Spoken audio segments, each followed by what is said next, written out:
नमस्कार। मैं संजय कुमार। अभी मैं असंडी में हूँ और पैक्स का जो चुनाव हुआ है उसमें आज मैं संतोष कुमार जी के साथ हूँ जो जीते हुए प्रत्याशी हैं और इन्होंने नामुमकिन को मुमकिन करके दिखाया है। कहते हैं कि अगर आप सच्चाई के साथ, हौसला के साथ अगर कार्य करते जाएंगे तो निश्चित रूप से सफलता मिलेगी। और इन्होंने 3 बार जो पैक्स के अध्यक्ष थे उनको हराया है, तो ये नामुमकिन को मुमकिन किए हैं। आज उन्हीं से हम बातचीत करेंगे। सर, कैसा अनुभव कर रहे हैं? सबसे पहले आपके चैनल के माध्यम से आपको धन्यवाद देना चाहता हूं। और यह जो जीत हुई है 15 साल के बाद, ये जनता की जीत हुई है, ना कि मेरा जीत हुआ है। जी जी। ये जनता इस बार मन बना लिया था कि सत्ता परिवर्तन करना है।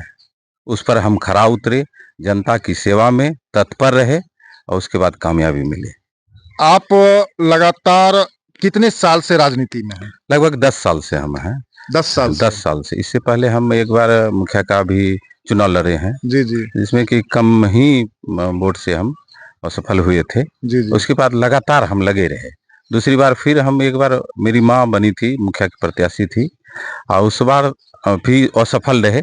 लेकिन उस समय से ही हम मन बना लिए थे कि अब पैक्स की तैयारी करेंगे। मतलब एकदम जो है इधर किसानों की सेवा में लग जाना है, ग्रामीणों की सेवा में लग जाना है। किसान के बीच रहना है और ग्रामीणों की सेवा करना है। इसीलिए हम जो है पैक्स की तैयारी करने लगे थे। अच्छा, आप तो कुछ देखे होंगे कि क्या क्या नहीं हो रहा है, तो वो सब चीज जो है मतदान जो हुआ था जी, तो मतदान के दिन आप कुछ कमियां दिखाई पड़ी कि ये सब चीज नहीं हुआ था? क्योंकि बहुत जगह गड़बड़ी आई थी, तो अरसंडी में क्या आपको कुछ लगा कि यहाँ पर भी ये गलत है और उसको सही करना है? जी, जी, उसमें बहुत सारी खामियां हम देखे। तो उसमें था कि सबसे पहले था कि वोटर लिस्ट में बहुत सारे नाबालिग का भी नाम जुड़ा हुआ है। जी जी। और अभी से जो पूर्व से जुड़ा हुआ है उसमें सदस्य जो मृत हो गए हैं, उनका भी नाम अभी तक मौजूद है। उसका भी नाम है। और उसके बाद है कि किसी का नाम गलत है, किसी का पिताजी का नाम सही है तो खुद का नाम गलत है। ये सारी चीज खामियां हम देखे उस चीज में। अच्छा, कुछ वैसे लोग भी मिले जो कि बोलते हो कि सर मेरा नाम नहीं जुटा है या मेरा नाम कट गया है, ऐसा कुछ समस्या आया था क्या? हाँ जी जी, वो तो जिस दिन वोटिंग हो रहा था उसमें हम बूथ पर ही थे, आवागमन कर रहे थे जनता के बीच में। तो जनता के यहाँ से लगभग 50% आ रहा था कि क्या हम लोग का नाम नहीं है, हम वोट कैसे गिराएंगे। किसान है लेकिन कोई लाभ नहीं मिलता। हम भी किसान हैं, हमको लाभ नहीं मिलता है, वोट देने का भी तो अधिकार हमको दिलवाइए। तो ये सब चीज झेलना पड़ा उस दिन। तो हमको लगा कि नहीं, जनता का मूवमेंट जो है थोड़ा बदलाव की ओर जा रही है। अब आप जीत गए जी, तो अब आप जनता के लिए क्या क्या नया कुछ कीजिएगा? और सबसे आपके चैनल के माध्यम से हम जनता को यह बताना चाहेंगे कि सरकार की तरफ से पैक्स की योजना में जो भी कृषि यंत्र हो, खाद हो, बीज हो और पीडीएस जन वितरण हो, हम चाहेंगे कि वो यूनिट वाइज पूर्ण रूपेण सुविधा मिले। नहीं, जैसे कि एक समस्या आती है, खाद का भी समस्या आता है कि खाद हमको पूर्ण रूपेण नहीं मिल पाता है। तो क्या वैसा समस्या यहाँ भी है और उसको आप दूर करने की कोशिश करेंगे? जी जी, वो समस्या होने के कारण ही तो बदलाव हुआ है ना। अगर यदि समस्या नहीं होती तो जनता बदलाव नहीं करती। तो इसलिए कि मेरा यह प्रयास और हम उस पर खरा उतरेंगे कि जो पहले खामियां थी उस खामियां को दूर करेंगे। वीडियो के मार्फत से आप अपने जनता को कुछ कहना चाहेंगे? आपके वीडियो के माध्यम से हम जनता को यही कहना चाहेंगे, खास करके हमारे झंडापुर शेख टोला के जनता से, कि हमने जो आपसे वादा किया है कि आपके बीच आप अगर सहयोग करेंगे, तो अगर यदि जीत के हम आएंगे तो आपके गांव में ही जन वितरण करवाएंगे।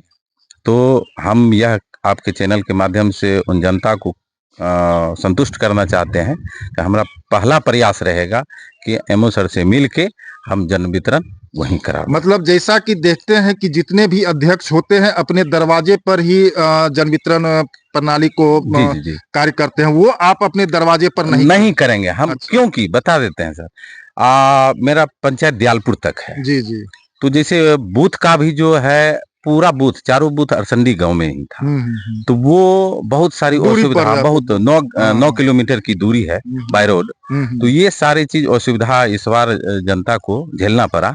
लेकिन जनता मालिक हमारे ऊपर एक विश्वास किए हैं कि आप जीत कर आइएगा तो बूथ का भी गठन करवाएंगे। मेरे ख्याल से ये बहुत बड़ी उपलब्धि होगी जनता के लिए कि अगर आप मध्य में, शेखटोला तो मध्य पर मध्य, जाता है, हाँ, मध्य पर जाता है कि अरसंडी और दयालपुर दोनों के बीच स्थापित हो, ताकि कोई भी किसान, चाहे दयालपुर के किसान हो या अरसंडी के किसान हो, जी जी उनको कोई दिक्कत ना हो। तो इसके लिए आप वहां पर केंद्र बना रहे हैं। जी जी, इसी को देखते हुए हम जो है एमओ सर से बात कर रहे हैं कि ऐसा केंद्र बना लेंगे कि किसी भी गांव की जनता को कोई असुविधा नहीं हो। क्योंकि वहाँ की माँ बहन जो आती है, अब यहाँ से 5 किलो अनाज के लिए 100 रुपया टोटो खर्च देता है। जी तो जी। क्या फायदा है उनको, सरकारी लाभ लेने से क्या फायदा मिलेगा? सही बात है। तो इस चीज को हम दूर करेंगे, सबसे मुख्य उद्देश्य मेरा यही है। चलिए, तो ये थे संतोष कुमार जी, और इन्होंने बहुत बड़ी बात कही है कि जन वितरण प्रणाली जो है उसके लिए 9 किलोमीटर दूर जनता यहाँ आती थी, वो अब उनको आना नहीं पड़ेगा। वो सारा प्रयास जो उन्होंने वादा किया था उनको पूरा करेंगे। तो सर, आपका बहुत बहुत धन्यवाद, और बधाई भी आपको हमारे YouTube चैनल की तरफ से।